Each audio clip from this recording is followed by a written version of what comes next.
ತುಪ್ಪ ಒಂದಲ್ಲ ಒಂದು ದಿವಸ. ನಮಸ್ಕಾರ ಕರ್ನಾಟಕ, ಈ ನಿಮ್ಮ ಪೃಥ್ವಿ ಮಾಡುವ ನಮಸ್ಕಾರಗಳು. ನಮ್ಮ ಅವಿ ಯಾಕೋ 10 ಸರಿ ಕಾಲ್ ಮಾಡಿದ್ದ ರಾತ್ರಿ ಏನಾಯ್ತು ಅಂತ ಹೇಳ್ಬಿಟ್ಟು ಬೆಳಗ್ಗೆ ಎದ್ದ ತಕ್ಷಣ ಕಾಲ್ ಮಾಡಿ ಕೇಳಿದ್ರೆ ಹಿಂಗನ್ಬಿಡದ. ಏನ್ ಮಾಡ್ತೀವಿ ಬಿಡ್ತೇ ಗೊತ್ತಿಲ್ಲ. ಇನ್ನು ಅರ್ಧ ಗಂಟೆಲಿ ನಮ್ಮ ಮನೆ ಹತ್ರ ಇರಬೇಕು ಅಂದ್ರೆ ಏನೋ ಎಮರ್ಜೆನ್ಸಿ ಇರಬೇಕು ಅಂತ ಹೇಳ್ಬಿಟ್ಟು ನಾನು ಎದ್ವಾ ಬಿದ್ವಾ ಅಂತ ಹೇಳ್ಬಿಟ್ಟು ಸ್ನಾನನೂ ಮಾಡಿದೆ, ಹೊರಟೆ ಗುರು ಅಲ್ಲಿಗೆ. ಇನ್ನೇನು ಅವ್ರ ಮನೆ ಹತ್ರ ಹೋಗ್ಬಿಟ್ಟು ಏನಾಯ್ತು ಅಂತ ಕೇಳಿದ್ರೆ ಹಿಂಗಂತವನೆ. ಸಾಕು ಸಾಕಿದೆ ಸಾಕು ಸಾಕು.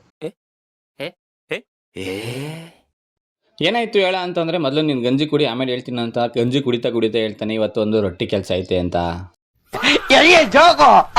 ಬರದೇನೋ ಬಂದ್ಬಿಟ್ಟಿದೀನಿ. ಇನ್ನೇನು ಮನೆಗೆ ಹೋದ್ರೆ ಇವತ್ತು ಸಂಡೇ ಕೂಡ ಮನೇಲಿದ್ರೆ ಮೂವಿ ನೋಡ್ಕೊಂಡು ಮನೇಲಿರೋದು ಅಷ್ಟೇ ಕೆಲಸ ಅಂತ ಹೇಳ್ಬಿಟ್ಟು ಇನ್ನೇನು ದುಡ್ಡು ಸಹ ಬರುತ್ತೆ ಅಂತ ಕೆಲಸ ಮಾಡೋಕೆ ಸ್ಟಾರ್ಟ್ ಮಾಡಿದ್ವಿ. ಅಕ್ಕಿ ರೊಟ್ಟಿ ಮಾಡಕ್ಕೆ ಬೇಕಾಗಿರೋಂಥ ಎಳ್ಳು, ಜೀರಿಗೆ, ಅಕ್ಕಿ, ಹಸಿಟ್ಟು, ಕರಿಬೇವು, ಉಪ್ಪು, ಎಣ್ಣೆ, ಈರುಳ್ಳಿ, ಕ್ಯಾರೆಟು, ಪುದೀನ, ಶುಂಠಿ, ಬೆಳ್ಳುಳ್ಳಿ ಪೇಸ್ಟು, ಹಸಿಮೆಣಸಿನ್ಕಾಯಿ ರುಬ್ಬಿರೋದನ್ನ ಹಾಕೊಂಡು ಬಿಸಿನೀರಲ್ಲಿ ಚೆನ್ನಾಗಿ ಕುದಿಸ್ಕೊಂಡು ಹಸಿಟ್ಟನ್ನ ಉಂಡೆ ಹಾಕ್ದಿದ್ದಂಗೆ ಚೆನ್ನಾಗಿ ಬೇಯಿಸ್ಕೊಂಡು ಅವಾಗ ಉಂಡೆ ಕಟ್ಟಬೇಕು. ಅವಾಗ ಮಾತ್ರ ಸಖತ್ತಾಗಿ ಬರೋದು. ಎಲ್ಲ ತಿಂತ ಒನ್ ಮೋರ್ ಅನ್ಬೇಕು. ಇನ್ನೇನು ಅಕ್ಕಿ ರೊಟ್ಟಿ ಹಂಚ್ ಮುಂದೆ ಹೋಗಕ್ಕಿಂತ ಮುಂಚೆ ಬಿಸಿ ಬಿಸಿ ಇಡ್ಲಿ ತಿನ್ಕೊ ಬಂದು ಈ ಕಡೆ ನಾನು ಉಂಡೆ ಕಟ್ತಾ ಇದ್ರೆ ನಮ್ಮ ಆ ಕಡೆ ಒತ್ತಿ ಕೊಡ್ತಾ ಇದ್ದೆ. ಈ ಕಡೆ ನಮ್ಮ ಬ್ರದರ್ ಎಲ್ಲ ಎತ್ತಿ ಆಗ್ತಾ ಇದ್ರು.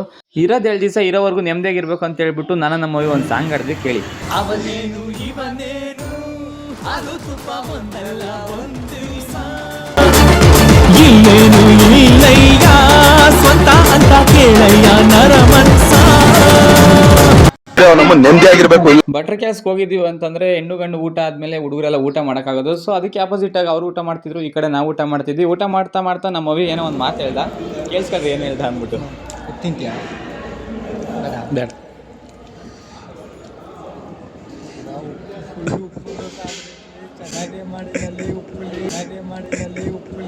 ನಮ್ಮ ಹೊಟ್ಟೆ ಎಷ್ಟು ಉರ್ಸ್ತಾವ್ರೋ ಆ ಭಗವತ್ನ ನೋಡಿದ್ರೆ. ಇನ್ನೇನು ಊಟ ಮಾಡ್ಕೊಂಡು ಮನೆ ಕಡೆ ಹೊರಟ ದಾರಿಯಲ್ಲಿ ಹುಣಸಪನಹಳ್ಳಿ ಹತ್ರ ಹಿಂದೂ ಸಮಾಜೋತ್ಸವ ನಡೀತಿತ್ತು. ಹಿಂದೂ ಸಮಾಜೋತ್ಸವ ನಡೆಯೋದ್ರಿಂದ ಇನ್ನು ನಮ್ಮ ದೇಶದಲ್ಲಿ ಹಿಂದುತ್ವ ಉಳಿತದೆ ಅಂತ ಹೇಳಿ ಇವತ್ತಿನ ದಿನಚರಿ ಇದಾಗಿತ್ತು ಫ್ರೆಂಡ್ಸ್. ಸಿಗೋಣ ಮತ್ತೆ ನೆಕ್ಸ್ಟ್ ವಿಡಿಯೋದಲ್ಲಿ. ಬಾಯ್.